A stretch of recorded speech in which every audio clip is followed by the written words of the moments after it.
Hello everyone, this is part 20 of What If Naruto Was Neglected and Escapes to Kumo, and I hope you guys enjoy this video and to like, to subscribe, to share, and check out the playlist. To see more, comment down below. Now let's start the intro. They call me a god. They call me a god. They call me a god. Join my membership, the perks are great. It's in the description. Hokage's office, morning after attack on Am. Fugaku had been in a great mood as he was transported back to Konoha by Black Zetsu. He had a living legend in the shinobi world and devastated his village single-handedly. On top of that, he got the overwhelmingly vast knowledge of Hanzo Hattori. He could watch the legend's memories as if they were his own.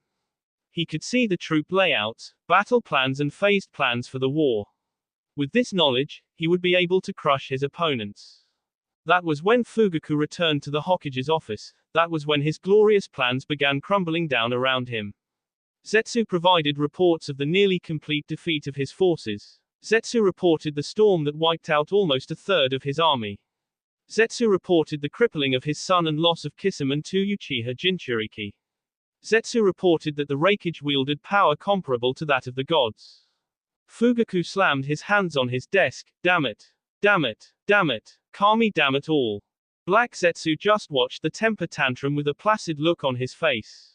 Focus, Fugaku. I have felt the loss of the Biju as they were sent to the demonic realm. That means that we need to access it in order to retrieve their power. We would have been better off locking them away in the Gedo Mizo after all. Fugaku growled, we should have given them more time to train, but our plans got ahead of us. How do I access this realm? Black Zetsu nodded, let us go to the Gedo Mizo. Madara-sama had used it to create a dimensional block. We can remove that and then use the power of the statue to create a portal. I will warn you, the forces there are strong. They are not to be underestimated. With that, Fugaku and Zetsu traveled to the Gedo Mizo. Fugaku was so set on getting power that he didn't even check in on his son that was in the Konoha hospital. He didn't even leave a clone to calm the panic that was beginning to set in over Konoha. He wasn't there when the Sarutobi clan, Nara clan, Aberrane clan and Akamaki clan left in the dead of night. He wouldn't return until 2 days later to find that his village was in a state of panic with Danzo attempting to hold things down with his root by brute force. Azuchiogakure, 1 week after Battle of Wave. Naruto shook out his shoulders as he appeared within the clan compound on the island sheltered by whirlpools. It had been a long week as the weight of the war settled over the allied forces.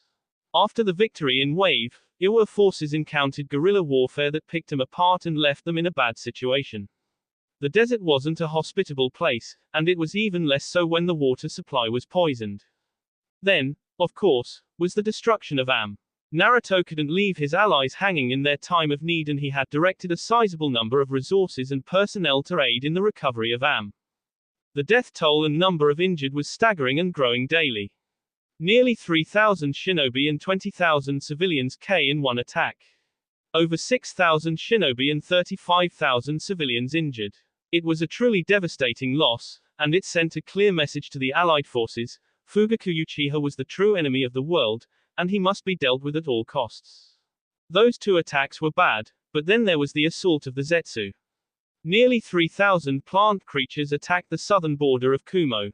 The plant creatures were only mid to high Chunin level, but they were enough to sow chaos and discord when they appeared in such numbers. Naruto learned that the Kumo suffered 300 deaths and more casualties. It was yet another devastating loss of his precious people. Naruto hated the cost of war, and this motivated him even further to end the chaos. The week was filled with funeral services to honor the dead, and they weighed heavy on the godime Raikage of Kumo.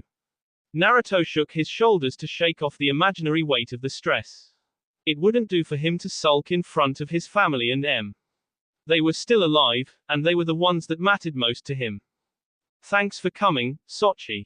Kushina said as she wrapped him in a warm embrace. Naruto felt his walls crumble as he sank into the embrace of his mother's arms.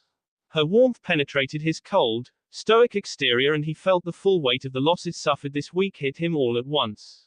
His arm tightened around his mother, and he buried his face into the crook of her neck as she rubbed her hands through the base of his ponytail. After a minute, Naruto pulled himself out of his mother's shoulder and greeted Karen and Rias, who had been leading the portal project. With the pleasantries out of the way, Naruto's face hardened as he waited for the report. Karen stepped forward next to the portal device. We got a message from Minato and Kitsune last night. They reported that Fugaku appeared in one of the battles between the Kitsune, turtles and orcs. He said that Fugaku used the Rinnegan to tip the scales of the fight. Isabu was able to escape, but the fact that Fugaku was present creates a host of problems for us. Naruto groaned and slapped a hand to his face. He dragged it down slowly at the implications of the most recent information. He knew about the portal because of the information he absorbed from Hanzo. The fact that he went to the demonic realm complicates things. Hikari formed to the right of Naruto and embraced him in a hug. Well, I think it is time for us to return. I want to introduce my six-tailed hubby to the clan. Kushina's head snapped over. 6. When did that happen? Why am I just now hearing about it? Naruto sighed and shrugged. Chome was more than happy to top the sixth tail off in return for freeing her from the Genjutsu and Uchiha vessel. She isn't going to be happy about coming back here. Hikari slapped his shoulder playfully. Azu is far safer than the demonic realm if Fugaku can access it. We are lucky that Isabu got away after seeing my father's eyes in that cursed man's possession. Naruto nodded with a small smile on his face. Very well, let's go greet the clan. Makai, Kitsune territory, capital city of Kiryu. Naruto, Kushina and Hikari stepped through a portal to Makai to see 2 Kitsune guards. They were 4-tailed Kitsune and they each had 2 swords on their waist as they stood on their haunches. Their postures were defensive and unyielding, but that all changed when they saw Hikari standing in their presence next to Naruto. "Milady," they said before they bent over and ducked their heads to the floor. Hikari waved them off dismissively. Yes, I have returned. Now, take me to the council so that I may get an update. There is much to be discussed and little time to do it. The red fox rose from his bow. I am Kitsumiyu, it would be my honor to lead you, milady. May I inquire about the 2 humans, 1 human and 1 Hanyu with you? Naruto stepped forward with his chest out and spoke in a commanding tone. I am Naruto Uzumaki Namikaze, 6-tailed Kitsune Hanyu and partner of Hikari Uzumaki. This is my mother, Uzumaki Kushina, of Minato Namikaze. The 2 guards bowed and prostrated themselves once more. The purple fox spoke this time. It is an honor to meet you, my lord. I am Kiruma and I wish to offer my graw to you and your kin. Naruto waved him off. We have the rest of our lives to catch up. Now, we are fighting a war in 2 realms and that requires some urgency. Could you please escort us to the council? Naruto reiterated to break the 2 guards out of their shock.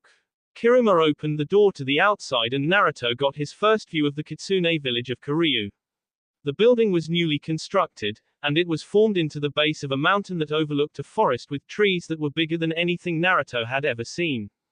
The trees were anywhere from 50 to 300 meters in diameter and wooden ramps and bridges linked massive tree to massive tree.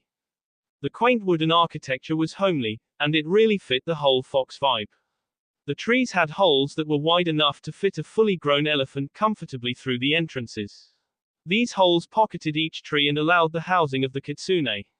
Kitsumiyu guided the group to the biggest tree in the center of the village. It was truly massive, nearly 500 meters in diameter, and the tree rose hundreds of meters into the air and it towered over the rest of the forest. Naruto climbed the large wooden ramp that spiraled up the great tree while looking around at the Kitsune that had frozen in place to gawk at the group. He couldn't blame them. It had been nearly 2 centuries since they had seen their queen and leader. The Kitsune were truly unique as they had a variety of fur colors, tails and sizes. The group continued the march to the main council room and the 4-tailed guards bowed reverently to Hikari as she passed through the doors that they opened for her.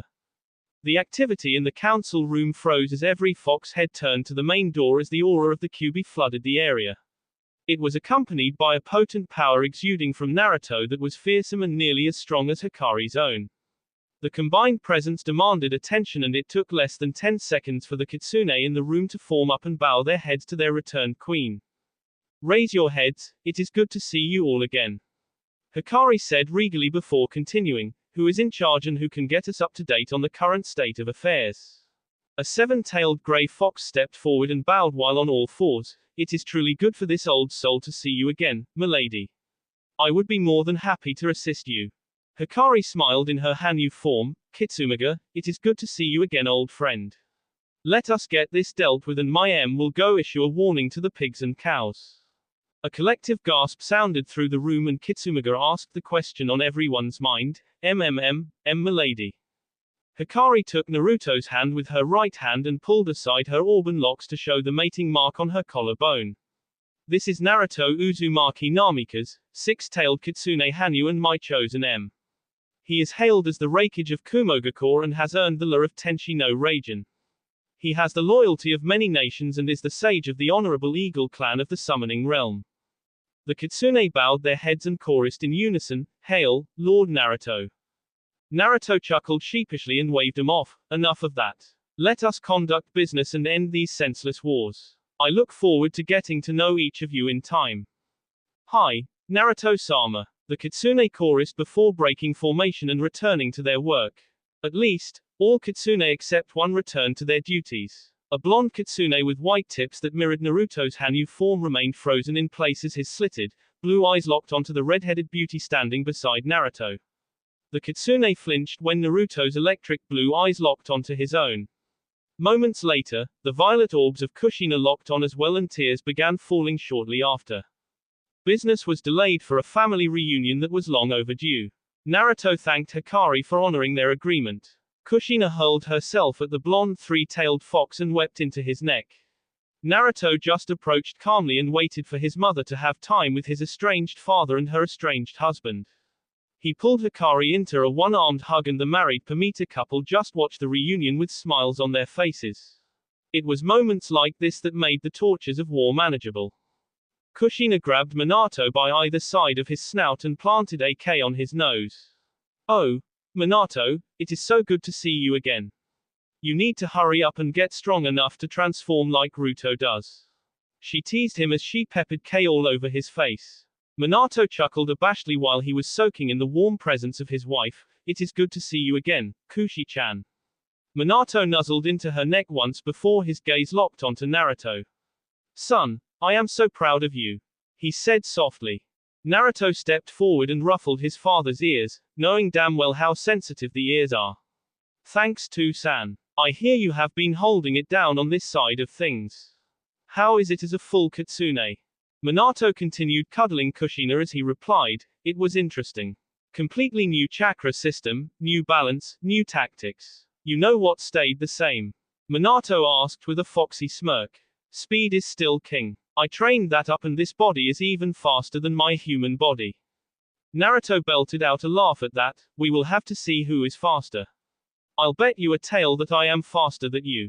For some reason, this comment made the room freeze. Naruto looked around in confusion until Hikari coughed to get his attention with a disappointed look on her face. "Ruto, a Kitsune betting tails is a serious challenge. It would be the equivalent of you placing Kumogakur as a bet." She chastised him. Naruto scratched the back of his neck sheepishly. "Whoops, my bad. I take it back, but we should definitely race." The room around returned to normal motion after a collective breath out. Minato nodded with a pleased smile on his face. "All right, let's go get our war update. If you are able, the turtles are in dire need of help after Fugaku's attack." Naruto nodded and asked Hikari, "What did we estimate the time dilation as? Was it 2.15 to 1? Hikari nodded. "That is the most recent estimation. It is unknown if the dimensional barrier weakening will affect that though." Naruto shrugged. "I handed things off to Darui, Samui and Yugito for a week. Let's clean up as much as we can on this end before we return." Hikari glommed onto Naruto. "I am so blessed by you, my Kitsune king." Naruto leaned his head into the embrace. "As I am blessed by you, Haim." The Kitsune watched this interaction with fond reminiscence. To see their queen back and returned with AM that appeared to be worthy made the Kitsune yip in approval. The yipping broke the two lovers out of their own little world as they approached a command table that was made of yokai and held the chakra replication of the world on its center. It was a Kitsune illusion that allowed them to represent anything the Kitsune at the controls envisioned. There was a round of introductions as the Kitsune reintroduced themselves to Hikari and each of them added their respects for Naruto.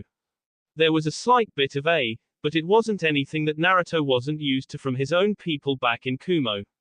Naruto introduced himself and informed the Kitsune Council of his other This slightly derailed the conversation a little bit. Kyumbi, an elder seven-tailed Kitsune, spoke first. My lord, I mean no disrespect, but why do you have so many when you are Hikari-sama's chosen? Naruto chuckled and waved a palm to Hikari, who was blushing profusely. Hikari coughed to clear her throat and got back into her regal mode. I arranged the mating contract for my mating cycle that is coming in 3 years. As such, I finished his transition to Hanyu when he was still a kit.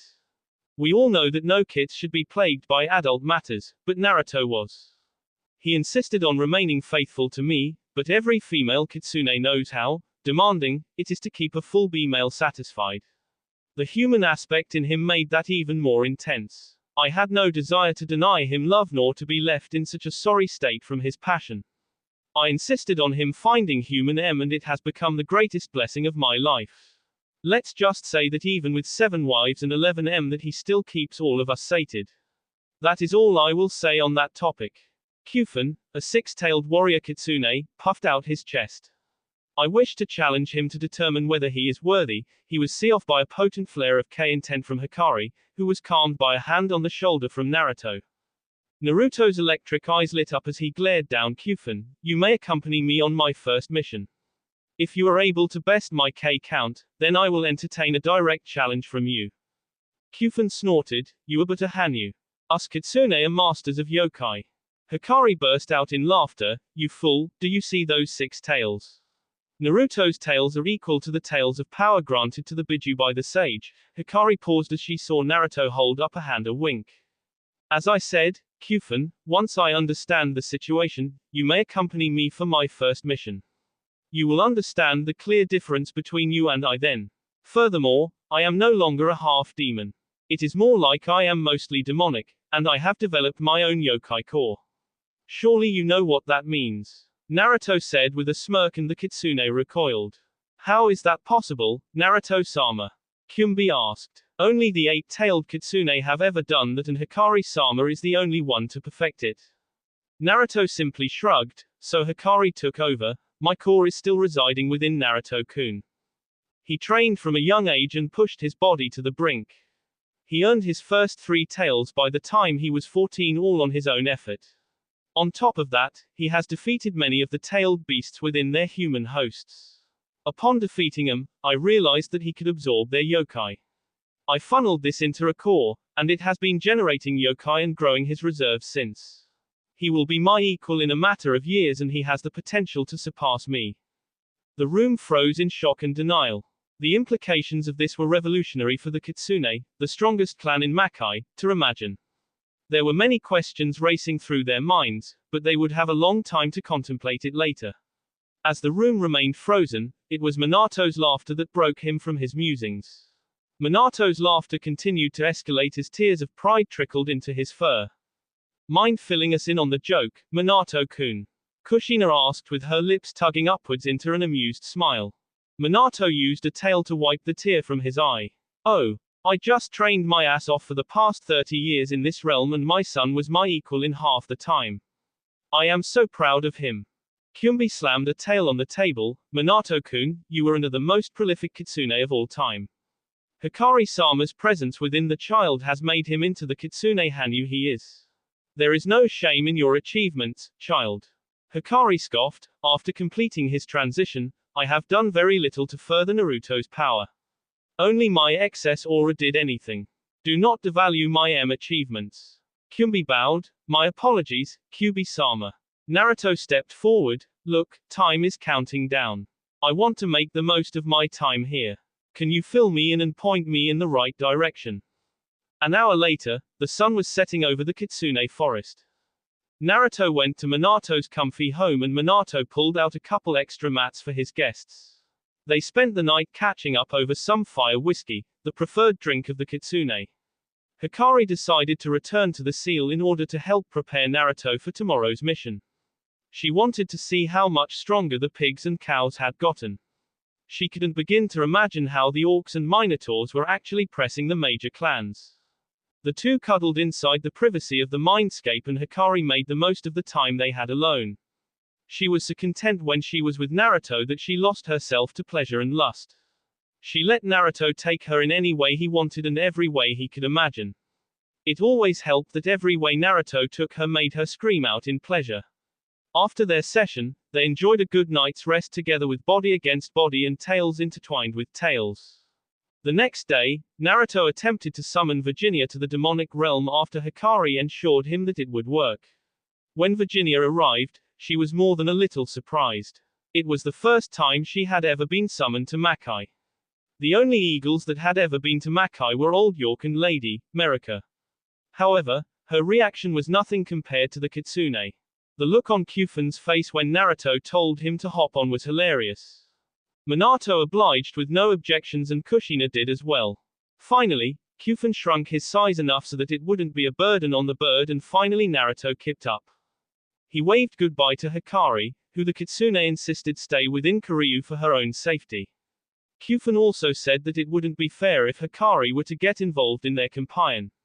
Hikari simply shrugged it off because she could always link senses with Naruto anyways thanks to the soul link. Thus, Hikari curled up on a bed in the command tower and linked her senses to Naruto's to make sure she didn't miss the show. In the air, Kufun gave directions to Naruto, who passed them to Virginia. They had roughly an hour-long trip and that allowed for a conversation. Of course, Kushina was eager to find out more about Minato's life as a Kitsune. She wanted to know what it was going to be like when she accepted Hikari's deal. Well, they're a pleasant clan. The world is quite different and yet very similar in most ways. The biggest differences are clan practices and behavioral customs. Of course, there is far more war in this world than in the elemental nations as well, even if that is no longer the case. Yet, the camaraderie, kinship and joy of life is still here. It will be even better now that the realms are linked once more. Kushina nodded along. So, Kitsune told us that you have quite the fan club. Is that one of the similarities? Kufun laughed boisterously as Minato blushed. Kufun answered for him, indeed he does. He is the only demon I know that has ever declined so many mating offerings. It has made your name quite the urban legend, Kushina-sama. Kushina blushed and Naruto took over. So, what can you tell me about the orcs and minotaur? What should we expect in battle?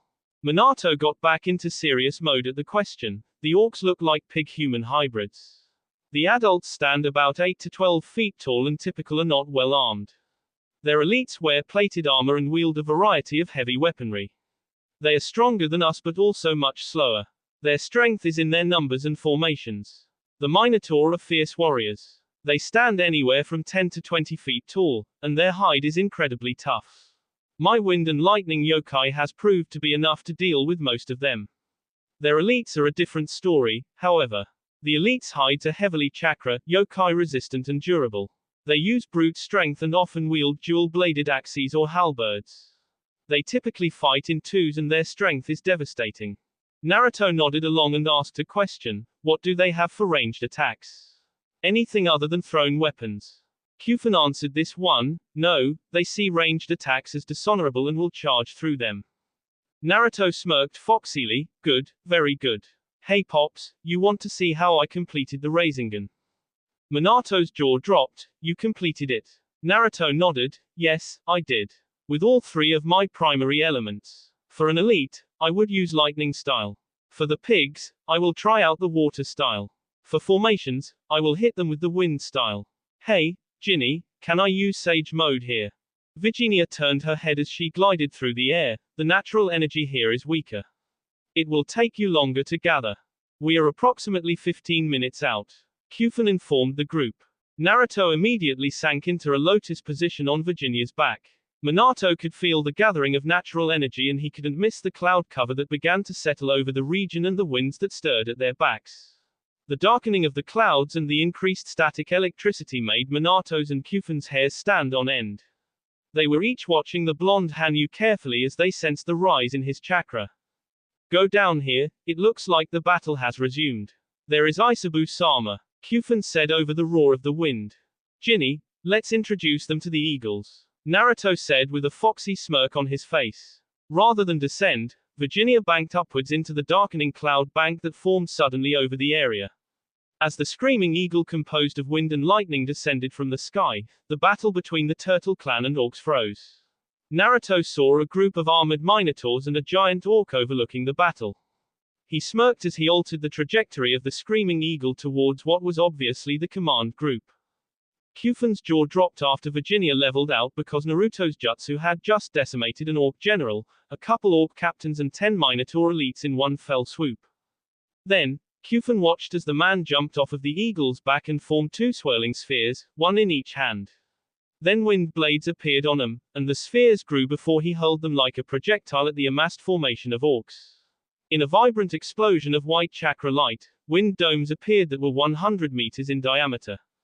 Kufun remained frozen on Virginia's back after witnessing the display. Minato and Kushina had already dismounted and were engaging the enemy, but there was no way he could compete against that. The amount of power the Hanyu was throwing around was astounding. Virginia squawked in agitation and broke Kufun out of his stunned state. He jumped down and grew to his full size before he landed and engaged the orcs. Naruto immediately encased himself in his lightning armor and brought out his tempest chains. He was far less reserved about these demons than he was about humans. Heaven's Blessing and Azu no Hashi, the name he granted to his katana, were wielded in each hand while encased in copious amounts of wind chakra. He blurred through the slow pigs with zero hesitation and began decimating them by the tens and then the hundreds. He allowed his Hanyu instincts to take over and everyone designated an enemy would experience the full weight of his wrath. Isabu watched the shift in battle with a pleased smile on his rough face. He knew who had arrived as soon as the lightning eagle descended from the skies. He was less than pleased when he arrived in Makai to find his clan under assault. He was further displeased by the arrival of the human that stole his father's eyes. It put him in a tight spot, and these were much needed and most welcome reinforcements. Isabu marveled at how efficiently Naruto wielded his yokai. Perhaps that was why his father, the sage, said that the Biju were supposed to work with mankind. Surely, they would have been able to learn from one another, if the humans hadn't given in to their fear. To Isabu, Naruto represented the true vision of what the sage had in mind when he said that. Isabu's chakra resonated with the 2 techniques Naruto was wielding. It was a potent gathering of raw chakra and water chakra. It spun and resembled the Bijudama that he and his siblings were admittedly over-reliant on. He watched in amazement as the 2 spheres exploded and thousands of blades of water erupted from the impact. They were spinning at such a high speed that the water blades tore through anything that got in their path. Those 2 Raisensuisho decimated nearly 400 orcs on their own. The turtle clan rallied around the reinforcements and pushed back the orcs. Turtles were not overly aggressive and their offensive ninjutsu were fairly weak, but when multiple turtles worked together, they could summon the wrath of the seas. Isabu contributed to this effort and 2 tidal waves assaulted either side of the battlefield. Isabu chuckled as the blonde Hanyu shot him a cheeky look as he jumped into the air and landed on the backside of the tidal wave. Once the battle was over, Naruto, flanked by Minato and Kushina, trailed by a deeply humbled Kufun, approached Isabu. Naruto gave the head of the turtle clan a curt bow of the head, which Isabu returned respectfully. Thank you for your assistance, Uzumaki Naruto. I once again find myself in your debt, Isabu said in a humble and deep rumble. Naruto smiled, yeah, it hasn't been long. How is life in Makai treating you? Isabu grumbled, I am still recovering from my reformation. When Fugaku appeared not long ago, I was able to retreat deep into the waters with my clan. It was embarrassing, but I have no time for pride that would result in me being sealed once more. That was what I wanted to talk to you about, big guy. I don't want you getting captured, and I cannot stay in Makai long. What would you have me do? Isabu asked. That is difficult. If I asked you to stay on Azuchiogakure until I can finish this war, what would you say? Naruto asked genuinely. Isabu looked back with his lone eye and his craggy face frowned. I cannot simply abandon my clan to hide. We can retreat to the waters should the human return. Naruto sighed. All right, if you change your mind or need assistance, then contact the Kitsune. I assume this was enough to cement the alliance. Isabu nodded. We will fight and defend alongside the Kitsune. Stay safe, Uzumaki Naruto. I owe you 2 favors now. Naruto waved him off. Just do what you can to make Makai a better place. If you can trade some fresh fish with the Kitsune, that would be awesome too. Oh, and crabs. Please give them some crabs. Hikari-chan wants them when she returns here. Isabu chuckled deeply. Very well. Travel safe, Uzumaki Dono. After returning from Makai, everyone was just a little happier than before they visited. Kushina was grateful to see Minato again, and she was looking forward to her time with the Kitsune clan.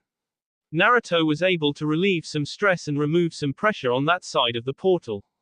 Hikari was immensely relieved to see her kin again, and she was pleased with how well received Naruto had been. After Kyufen recounted the battle, Naruto experienced a level of hero worship that no Kitsune other than Hikari had received. Overall, it was a pleasant and productive trip to Makai. Naruto returned and received a status update on the war.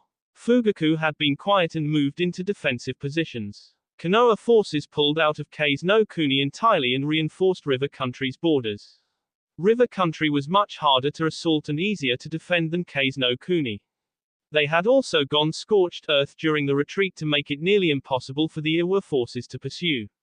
Getting an army through a 4-day trip through the desert is no small feat.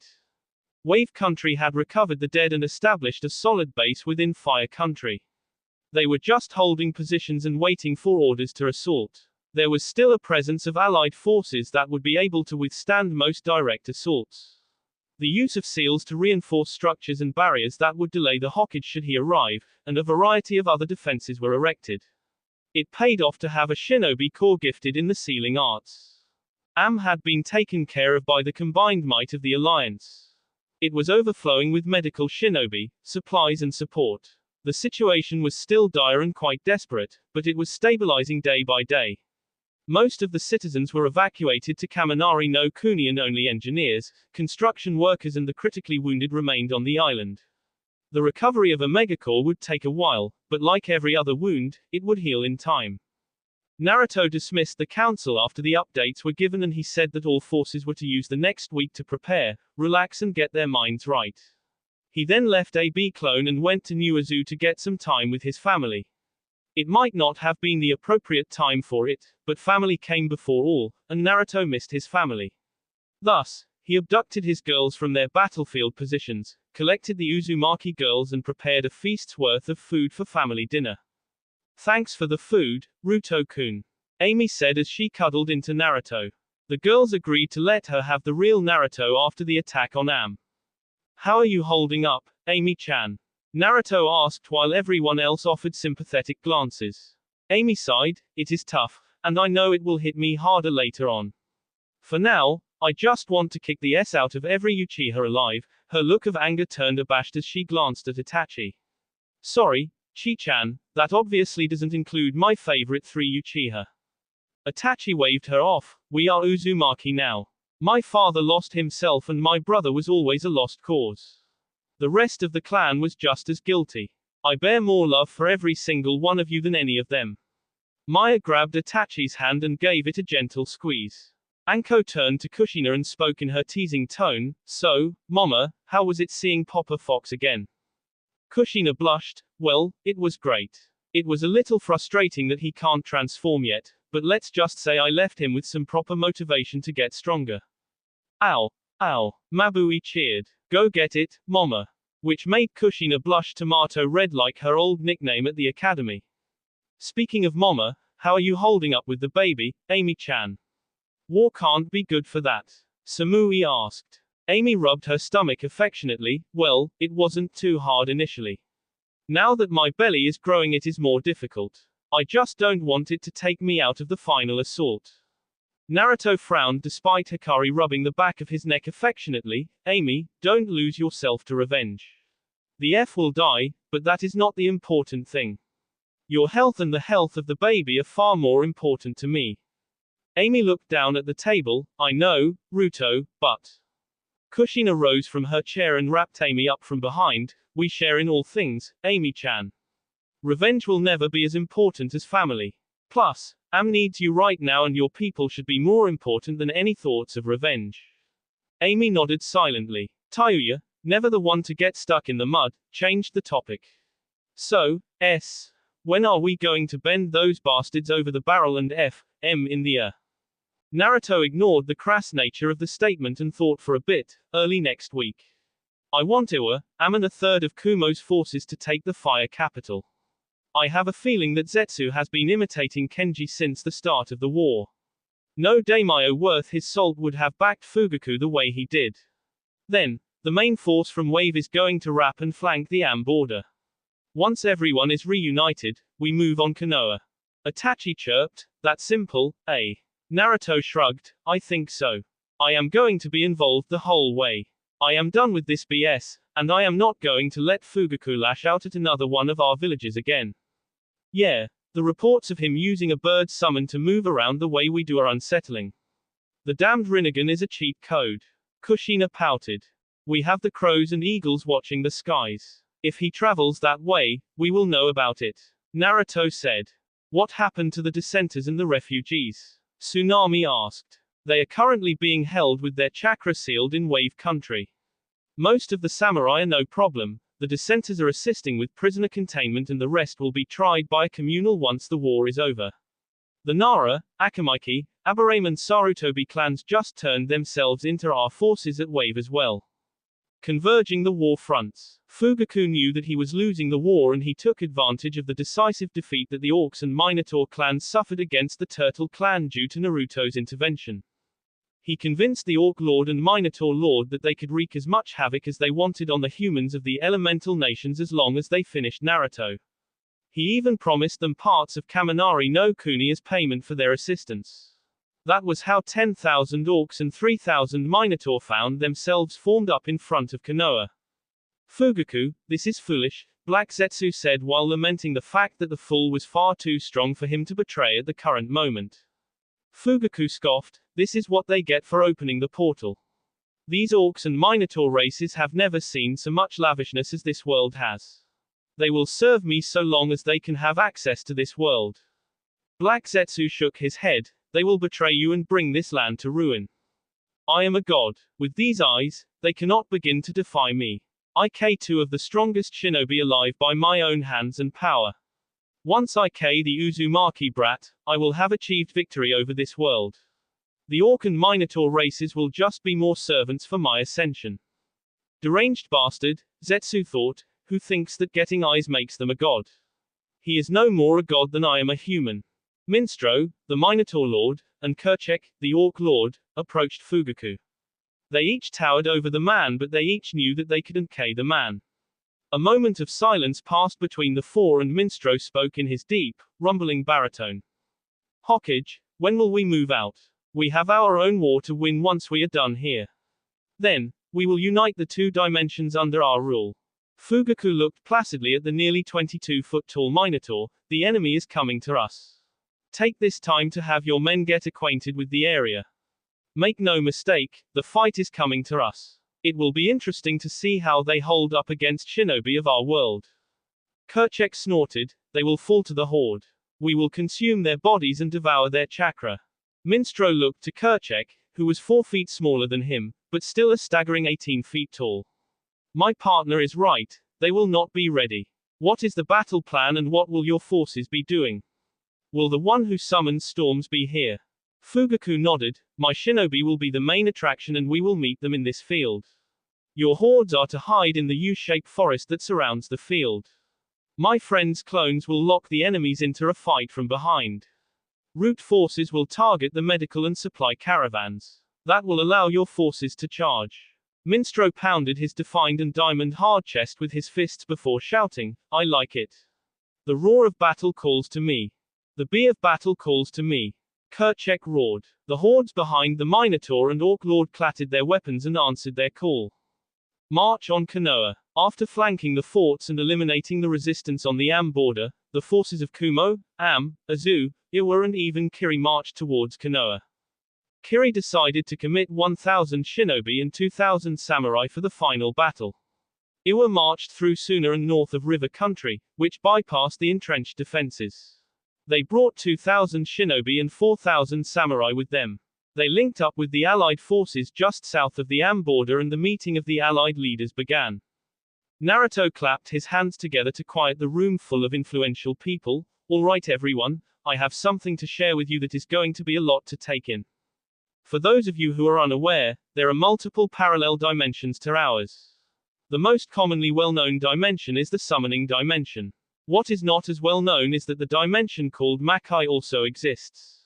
This is the dimension that the Biju originated from before the Sage of Six Paths divided the power of the Juubi into 9 parts. The sage imbued these creatures referred to as demons with the potent chakra of the Juubi and created the 9 Biju. Before Hashirama sealed the Biju, the link between these two dimensions was open. After Madara tampered with the husk of the Juubi, the dimensions closed. It appears like Fugaku undid this block and he has called on the demonic enemies of the Biju to support his cause. Onoki was rubbing his temples as his granddaughter interrupted, "What nonsense are you spouting?" Naruto sighed and pointed to Chome and Kokuo, who were shrunken down to fit in the command center. "Allow me to introduce you to Kokuo and Chome, better known as the 5 Tails and 7 Tails to the people of this realm. I freed them from the Uchiha, and they have agreed to fight against the Orcs and Minotaur with us. Chome, could you please explain?" Chome used her 6 wings to hover in the air and had a single blue-silver tail hanging down. "What Naruto-sama says is true. We Biju never wished to mingle with humanity. We simply return to this realm every now and then to check over our realms to honor our father's wish. Makai is our home and each of us Biju are leaders of our own demonic clans.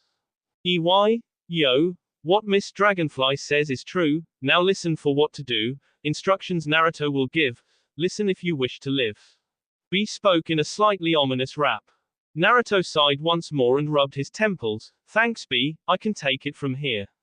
What you need to know is that we are going against 4,000 remaining shinobi, unknown number of plant creatures, 10,000 orcs and 3,000 minotaur if my eagles are to be believed. Spoiler, you should believe them."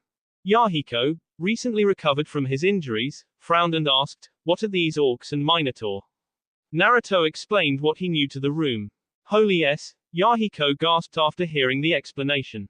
"I'll frown before speaking. If they are each Chunin to Jonin level, then we will suffer absurd amounts of casualties once the fighting starts."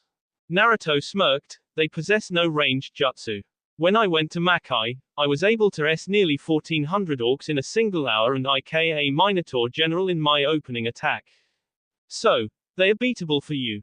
Naruto, you do realize that most shinobi don't possess your speed or firepower, right?" Mei asked. She may have been pregnant with Ai's child, but she was still a respected figure and worked from the command center on the war front.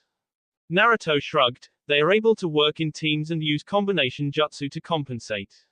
Kiri can bring the water while Kumo supplies the lightning. Iwa can entrap them in earth and Am can bury them. What I am saying is do not be afraid. My lust for battle draws me in. I feel the call to revenge my predecessor and father figure. I feel my bee boil when the cows and pigs dared set foot in my realm. I only ask that your men support me and cover me should I fall. Reikage-sama, I know you are strong, but you cannot fight against the whole army by yourself," Onoki said. "Plus, it is the job of the old folk to lead the charge." Naruto put a hand on Onoki's shoulder as he floated. "I would be honored to fight by your side. However, I am already more of a demon to those in Konoha than my father ever was to Iwa.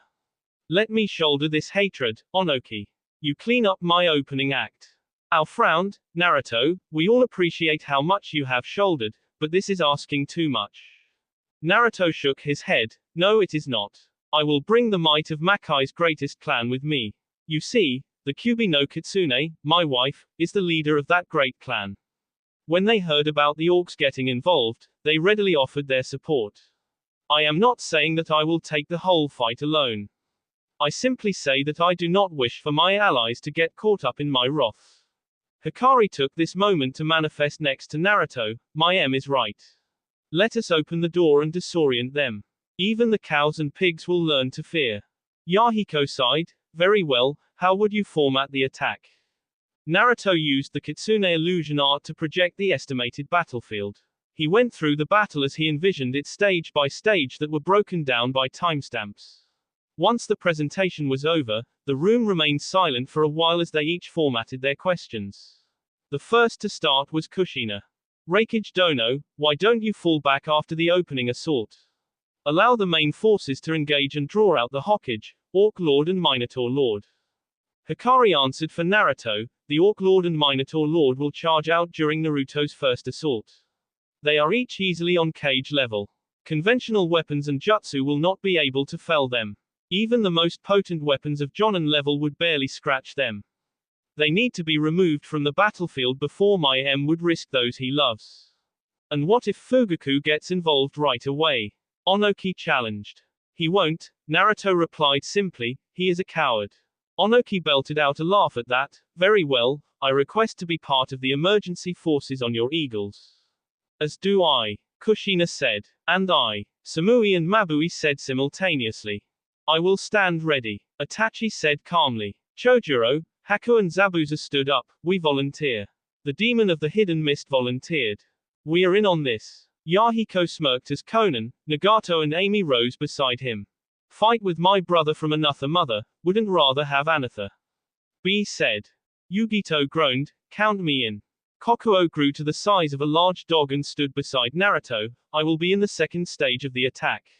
Should you need me, there is nobody faster. Naruto aired an eyebrow at the horse. I think we need to race then, Kokuo. He then stroked the mane on the dolphin horse's head. Kushina facepalmed as her Sochi ruined the touching moment. All right, well, there is nothing left to do other than march and fight. Agreed, Onoki said stoically. Let's get this over with.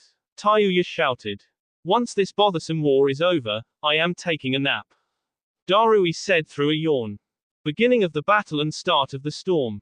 Naruto was flying at high altitude above his forces while he had a shadow clone accompanying each battalion. He closed his eyes and focused on his breathing as the wind blew through his hair while he soared above the clouds. The whole of the Eagle clan flew beside him carrying people that he had come to love and trust. With them, he could conquer the world. With them, he feared no evil. He rode atop America while flanked by Virginia and Georgia with Old York at the tail. He went into the mindscape and embraced Hikari in a hug. They were going to push their link further than it had ever been pushed in this battle, and he wanted to take a moment to pay homage to his M and first source of strength. His massive arms flexed as they wrapped around the Kitsune beauty and pulled her warmth into him. Eyes locked within the embrace. The unshakable strength of the electric azure blue locked with the passionate bee-red eyes of the Kitsune goddess. Their lips touched lightly in a sincere exchange of meaning that let each partner know how much their bond meant to the other. After a fluttering of the eyelids, eyes locked once more as soul connected entirely to soul. I trust you with all that I am. Naruto whispered lightly. As do I. Hikari replied softly before Naruto leaned forward and touched his forehead to hers. Naruto exited the mindscape and felt Hikari begin to synchronize with his yokai core. He felt her overwhelming power flood his coils and his tails started glowing in power. 3 more tails that were composed of bright red-orange chakra formed out of his coccyx and swayed naturally behind him. Simultaneously, Naruto used his increased chakra to pull on more of the natural energy in the air. A sage must maintain a balance and could only pull as much natural energy as the chakra he had. With Hikari bolstering his already insane chakra, Naruto caused a tempest to form instantaneously in response to the anic gathering of natural energy within the skies over Hai no Kuni. While Naruto glowed with power brighter than the sun, the world witnessed the birth of a true tempest. The whole of the elemental nations became encased in a rapidly swirling cloud cover that all centered over Fire Country. Despite the wide range of the storm, the rains only began to fall in Hai no Kuni. Despite the intensity of the storm, the thunder controlled itself and rumbled rhythmically along with the beat of Naruto's heart. Despite the violence of the tempest, no harm or harsh rains fell on his allies. His wrath was reserved in its entirety for his enemies. Naruto rose to his feet as the golden glow of Hikari's hardened yokai encased his form. The Senjutsu chakra formed a brilliant light blue coating around the yokai cloak. The 9 tails glowed golden and emitted sparks that turned into gusts of wind, sheets of rain or strikes of potent lightning. With his preparations made, he reached down and patted the neck of Merika to let her know he was ready. The rest of the eagles remained above and watched their leaders dive in a majestic display of grace and power down towards the cloud bank. The Konoha, Orc and Minotaur forces looked into the sky as a massive vortex formed among the darkening clouds. Shouts rang out through their ranks and defenses were formed on top of defenses as they began shaking in fear. They had all heard stories of what came next, and they didn't know if they would survive what was to follow. They didn't know if they could survive the wrath of the Tenshi no Raijin, bringer of storms. Fugaku looked up from the Hokage tower as the skies darkened. His Rinnegan detected a massive swell of chakra that looked like a bright sun shining through the pitch-black clouds and sheets of rain.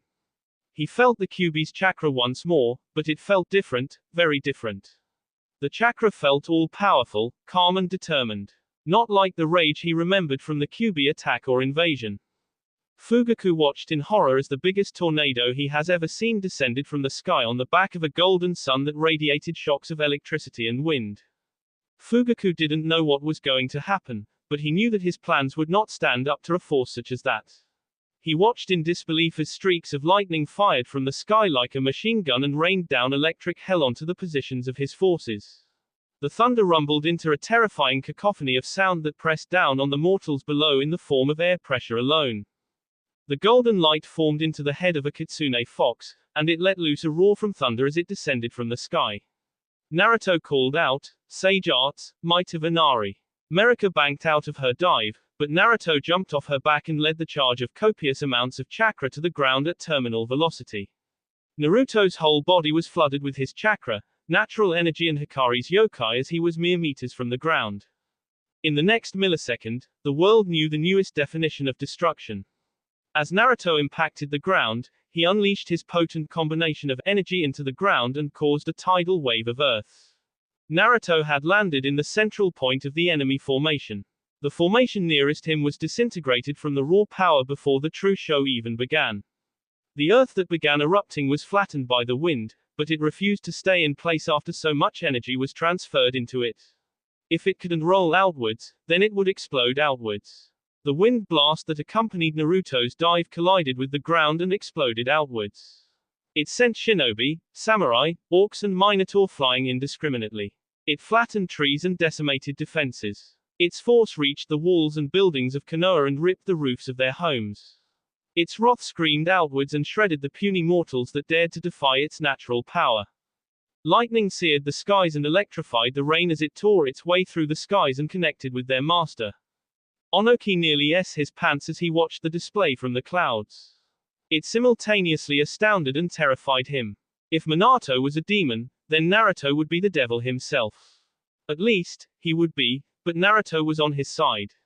Naruto's efforts were saving the lives of his men and women. Naruto's destruction was Iwa's salvation. Itachi watched on in a worried amazement. Her man was always so willing to shoulder the burdens of those he loved. Despite that terrible habit, not once had he let her down. Not once had he disappointed her. He had always charged forward majestically with no trace of fear or trepidation. His courage made her love him more, his strength inspired her, and his protective aura enveloped her in peace and let her know that everything would be okay, despite the chaos. Samui watched on in genuine jealousy of her husband's mastery over the lightning element. Mere years ago, she at least considered herself within touching distance. That soon turned into watching him run ahead of her, but she never let the sight of his back bother her. He had always wielded his power on behalf of those he loved. He loved so passionately, so selflessly and so intensely that it inspired her and kept her moving forward. Mabui watched on with her hands clenched over her chest as her husband made his defining statement to the world. If you mess with those he loves, he will spare you no mercy. His wrath was all-encompassing like the storm. His anger was always wielded in defense of those he counted as precious. His strength was always born for those he wished to protect. His love was protective, selfless and complete, and that was all Mabui needed. Amy watched from afar as she led forces on the back lines. Her keen chakra sensing felt Naruto elevate to the point of godhood. Her eyes looked to the skies where she knew Naruto was about to do something amazing. The air crackled with his chakra, and it tickled her skin in a fond protectiveness. She watched as he descended from the skies on the back of his faithful summon. She felt the powerful explosion as wind rocked her camp from miles away. Despite its power, it only served to reassure her and calm her heart. Maya watched from atop Konsen as her husband led the charge against his enemies. His golden form inspired her and made her womanhood tingle. The power he held at his disposal inspired her to reach greater heights, even if she could not stand side by side with him. Her chakra boiled as the explosion decimated everything within 500 meters of its epicenter. Her heart raced as Konsen dived to play his part in the second stage of the attack. Hikari was reveling in the overwhelming sensation of the full synchronization. The entirety of her being mingled with her emotion, and the feeling couldn't be put into words. It was ethereal, wonderful, magnificent, and as soon as you tried to put it into words, it disappeared from the tip of the tongue in a mysterious wisp. Despite the frustrating inability to put it into words, the feeling was intoxicating and overpowering as her power exploded into the surviving environment. Her demon B resonated with her M as their souls cried out, and the demon in her reveled in the thousands of deaths that started this destined battle. Kushina dove through the skies atop Florida, and she let out her battle cry as her son did something no mortal man had done since the times of the sage. Her heart swelled with pride as the wind ripped through her hair and formed it into long tails behind her. Her motherly instinct urged Florida down faster as she wanted to join the fight by her son's side. Her womanly instinct saw Minato racing onto the battlefield through the chaos, and she wanted to join him and fight by his side. Kakashi watched as the man that he used to call a little brother d people that he used to call friends. Of course, he also K-root, orcs, minotaur and every other kind of enemy, but he thought about those that chose to fight with his former home. He surprised himself when he realized he no longer cared. He was happy to realize that he was proud of the man Naruto became. He was honored to join the battle by his side. The fallout from the wrath of heaven was immaculate in its entirety and deafening in its silence. The wind pressure had pushed the rains away, and all of nature paid homage to the incredible display by encompassing Hai no Kuni in silence after the explosion completed its roar. The screams of 100 eagles descending from the heavens spurred the world back into motion. The rains fell in sheets, the lightning struck with violent precision, the winds roared once more while being interrupted by the pounding of thunder that continued to increase in intensity. Naruto recovered from the recoil of the attack after hearing the screaming of his summoning clan. He was still encompassed in a golden form with wisps of white and bluish-black chakra emanating from his form. 9 tails glowed powerfully behind him, and his senses pinpointed the strongest surviving chakra signatures. Naruto's feet blurred into motion as he began climbing the mile-in-diameter crater that was nearly 300 meters deep. He eclipsed the edge of the crater and momentarily froze as the destruction of his attack sank in. Alarm bells rang throughout Konoha as citizens were evacuating through the sheets of pouring rain and flashes of lightning. Citizens ran in a panic as the winds threatened to lift them off their feet. The terror inspired by the explosion and violent storm made them rue the day that they treated the Kyuubi Jinchuriki the way they did. While the children were innocent, the adults and young adults remembered and rapidly came to regret their actions. Their feet carried them in a disorganized chaos to the shelters that would hopefully protect them against this madness. Fugaku shook off the shock of the explosion. If he didn't want to lose everything, he needed to get involved in the battle now. He needed as many of his forces as he could save to topple the might of the Tenshi no Raijin. He heard the screams of battle erupt over the roar of the storm, and his heart raced as he appeared in front of his remaining elite forces. They would join the battle, and Fugaku would prove that he was a god once and for all. Opening assault and birth of chaos. The screaming eagles descended from their skies and launched blasts of blunted wind that scattered and disorganized the enemy before they dropped off the charges. The strongest shinobi of the alliance dismounted and led the charge into the target-rich environment. The initial minutes of the battle were heavily in their favor as their enemies were still rattled by Naruto's opening attack. Kakashi dismounted and sheathed his katana in purple lightning as he found himself in the middle of an orc army. His training with Naruto granted him a higher control over lightning, and the seal on his sword condensed his already potent lightning to the point that it turned purple. His experienced mind told him that the difference in size meant nothing when speed was his thing and his Sharingan could predict their attacks. He just finished severing the arm of an orc before he spun and stabbed his blade backwards through the orc's back and heart. He spun once more to dodge a charging Minotaur and lashed out with his blade and removed one of the Minotaur's horns. He disappeared in a blur and cleared the immediate battlefield of 5 orcs before he turned to face the Minotaur once more. The creature was intimidating as its nose ring glistened in the lightning and rain. The creature roared and charged once more.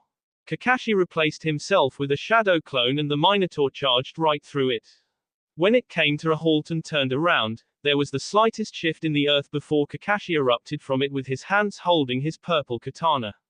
Senin Garashi, Kenjutsu style. Kakashi called out as he plunged the lightning blade up the Minotaur's. Maya cackled maniacally as she melted 3 orcs' faces off at once. She couldn't use the boil release in this rain, but she could damn well use her lava. The orcs were so slow that they made great targets. With Samui and Mabui at her back, Maya kept launching globs of lava from her mouth while cackling in between mouthfuls and lungs full of lava. Her first lava jutsu was more than enough for her potent bee to melt the faces off the pigs. She was grateful that she was fighting demons because it made it easier on her conscience for her to go all out. Kushina was screaming out in pleasure as she fought side by side with Minato in his fox form. She was lucky enough to fight against the remaining shinobi that survived Naruto's attack. Their charge continued unabated until Kushina ran into an orc general. The thing was massive, and it towered over her while it wielded a cleaver that made the Kubo Kuriboko look small. Minato used the wind blades on his tails to keep Kushina's battle with the orc general from being interrupted. However, a new opponent appeared in a charge as a Minotaur general appeared. Its double-bladed axe tore violently into the earth while Minato dodged with a jump. His powerful hind legs lashed out at the Minotaur's chest, and he pushed off to reset the battle. A Minotaur general was a lot for a 3-tailed Kitsune to handle, but Minato wasn't a typical Kitsune. He was still Minato F. Namikaze. Minato dodged a series of powerful and coordinated attacks from the Minotaur that towered 12 feet over him. The Minotaur roared in frustration as Minato dodged once more, and it cried out in pain as Minato's wind blades managed to do some real damage to its legs. With the creature's movement crippled, it was now Minato that was at the complete advantage. Minato disappeared in a blur of speed that followed a flash of lightning. Samui and Mabui worked in tandem to cover Maya's back. However, unlike Maya, they were fighting against shinobi. They dropped into the juncture between orcs and Konoha shinobi, which meant that they had the unpleasant task of taking human lives. Samui played the front line while Mabui started whipping out her pre-made tags. Explosions dotted the landscape around them, and each explosive roar was accompanied by screams of Konoha shinobi. Samui felt a presence behind her and saw a Hyuga sliding into position for his 8 trigram 64 palms. Naruto was feeling more powerful than ever as he left destruction in his wake. Heaven's blessing glowed golden in power as it synchronized with Naruto's yokai cloak, and its edge was sharpened by senjutsu atop a dense layer of wind. Naruto edged his head to the side and spoke just as dismissively, "You are uglier than I expected. You shouldn't have come here, F." Minstro snorted in amusement, "Demons speak in combat. I see that you are part demon, so do your best to amuse me, boy." That will be all for this video. Be sure to like, subscribe, share, and comment down below for more videos. Goodbye.